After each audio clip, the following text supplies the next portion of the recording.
जी मोअज़्ज़ज़ नाज़रीन, आपका अपना साजिद यज़दानी आपका फ़िल्मी प्रोग्राम लेकर हाज़िर है। यूँ तो आओ सबको पता है कि रेडियो पाकिस्तान को हमारे यहाँ मरकज़ी किरदार हासिल रहा है। अदाकारी हो, हिदायतकारी हो और ड्रामा निगारी हो, इन सब इसनाफ़ में रेडियो पाकिस्तान का किरदार हमेशा से मयारी रहा, जहाँ से मैं समझता हूँ कि इसे एक अकेडमी का दर्जा हासिल था। एक ज़माना था कि रेडियो पाकिस्तान से आने वाले फ़नकार और सदाकार ही बाद अज़ां फ़िल्म और टेलीविज़न पर कामयाब हुए। बाज़ लोग तो डायरेक्शन के मैदान में भी, बाज़ लोगों ने ड्रामा निगारी और राइटर स्क्रिप्ट राइटिंग में भी जो काम सीखा, जो किया, वो रेडियो पाकिस्तान से ही आए थे। जैसा कि आप देख लें, नुसरत ठाकर थे, वो रेडियो के बड़े अच्छे फ़नकार थे। वो रेडियो से फ़ारिग होकर ही टेलीविज़न स्टेशन आते थे, वहाँ वो कामयाब डायरेक्टर साबित हुए। इस तरह फ़नकारों में बेशुमार अदाकार थे, जैसे कि हम अगर सुल्तान खोसट का ज़िक्र न करें तो गैर मुनासिब होगा।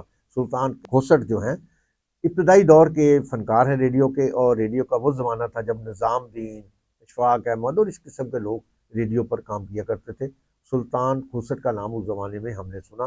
बेश बेपनाह अच्छा काम करने वाले फ़नकार थे। फिर उनके बेटे बाद अज़ां, उनके मरने के बाद उनके बेटे इरफान खोसट ने वो उनकी जगह सँभाली और उन्होंने रेडियो पर किरदार निगारी शुरू कर दी, अदाकारी की, सदाकारी की। रेडियो से उभर कर वो टेलीविज़न पर आए।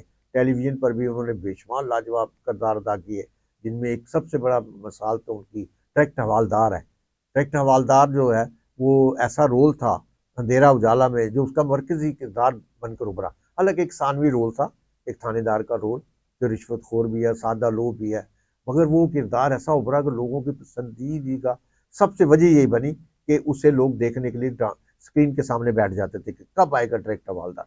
फिर उससे मुतासर होकर उन्होंने अपनी फिल्म डायरेक्ट हवालदार भी बनाई, जिसमें उन्होंने मरकजी किरदार अदा किया। अरफान खोसट शुरू के दौर के अदाकार हैं, जब अली जान, नन्ना, मुनव्वर, जीत रंगीला उस जमाने से ही काम कर रहे थे, मगर उन्हें उभरने का मौका नहीं मिल रहा था, तो वो बस टीवी और रेडियो तक महदूद रहे। बाद वो एडवर्टाइजिंग एजेंसी भी उन्होंने बनाई और एडवर्टाइजिंग का काम भी करते रहे। तो अब तो उनकी कामयाबी का ग्राफ ये है कि उन्होंने ना सिर्फ अपने जो फार्म हाउस है, जो उनका रायविंड रोड पर, वहाँ उन्होंने खोसट स्टूडियो के नाम से अपना एक अदारा भी कायम कर दिया, जहाँ पर रिकॉर्डिंग की जाएगी। उनके बच्चे बच्चियाँ भी इस फील्ड में आ चुके हैं। ये तीसरी नस्ल जो है शो बिजनेस में आई है, जिसमें उनके बेटे सरमद और एक बेटी कंवल है, वो भी शो बिज में आ चुकी हैं। वो डायरेक्टर बन चुके हैं सरमद, और वो बेटी भी डायरेक्शन के में अपना अहम किरदार अदा कर रही हैं। सरमद ने तो कई फिल्में बनाई और बेशुमार अवार्ड भी हासिल किए, और उनकी कई फिल्में अभी पाइपलाइन में हैं। जबकि अरफान खोसट भी अपने आप को मसरूफ़ रखने के लिए कराची और लाहौर के मुख्तलिफ चैनल्स के ड्रामों में काम कर रहे हैं। अभी तक उनकी मकबूलियत का ग्राफ गिरा नहीं, बुलंद है। और जिस तरह माजी में लोग सुल्तान खोसट की आवाज़ सुना करते थे, उसी तरह अब वो अरफान खोसट की आवाज़ भी सुनते हैं, उनकी किरदार निगारी से भी महजूज होते हैं, उनके ड्रामे भी देखते हैं, उनकी फिल्में भी देखते हैं।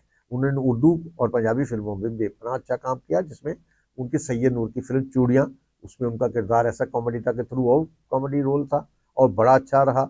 इसके अलावा भी बेशुमार फिल्मों में उन्होंने काम किया।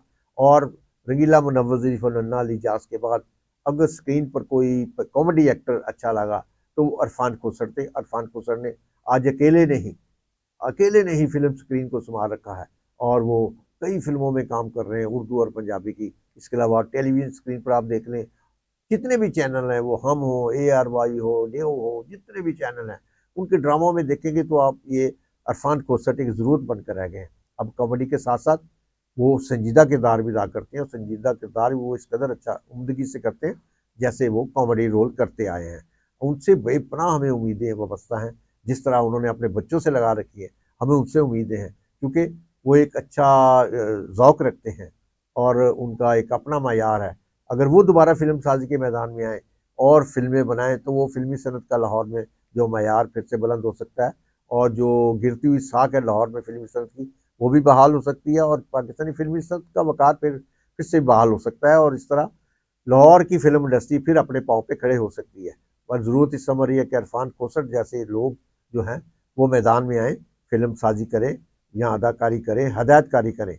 जब ये लोग काम करेंगे, तो नए लोगों को भी सीखने के मौके मिलेंगे, और देखने वालों को भी नई-नई अंदाज़ की फ़िल्में मिलेंगी, नए अंदाज़ के ड्रामे मिलेंगे, और उन्हें चाहिए कि अपने साहबज़ादे सरमद को भी इस तरफ राग़ब करें कि वे लाहौर की इंडस्ट्री को भी बहाली के लिए कोई इकदाम करें, कोई ड्रामे बनाएं, फिल्में बनाएं, ताकि यहाँ के लोग जो हैं, जो रोज़मर्रा काम करने वाले फिल्म से मुंसलिक लोग थे, जो बेकारी का शिकार हो रहे हैं, वो फिर से बहाल हो जाए और पाकिस्तानी फिल्मी फिर से अपने पाँव पर खड़ी हो सके। बहुत शुक्रिया।